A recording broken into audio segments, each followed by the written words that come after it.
ఈరోజు దేవుని వాగ్దానం.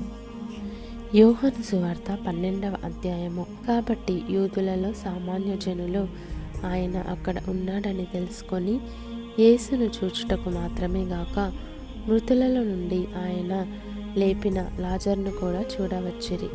అతనిని బట్టి యూదులలో అనేకులు తమ వారిని విడిచి యేసునందు విశ్వాసం ఉంచిరి గనుక ప్రధాన యాజకులు లాజరును కూడా చంపనాలోచన చేసిరి. మరునాడు ఆ పండుగకు వచ్చిన బహుజన సమూహము యేసు యెరూషలేమునకు వచ్చుచున్నాడని విని ఖర్జూరపు మట్టలు పట్టుకొని ఆయనను ఎదుర్కొనబోయి, జయము, ప్రభువు పేరట వచ్చుచున్న ఇశ్రాయేలు రాజు స్తుతింపబడును గాక అని కేకలు వేసిరి. సీయోను కుమారి, భయపడకుము, ఇదిగో నీ రాజు గాడిద పిల్ల మీద ఆసీనుడై వచ్చుచున్నాడు అని వ్రాయబడిన ప్రకారము యేసు ఒక చిన్న గాడిదను కనుగొని దాని మీద కూర్చుండెను. ఆమేన్.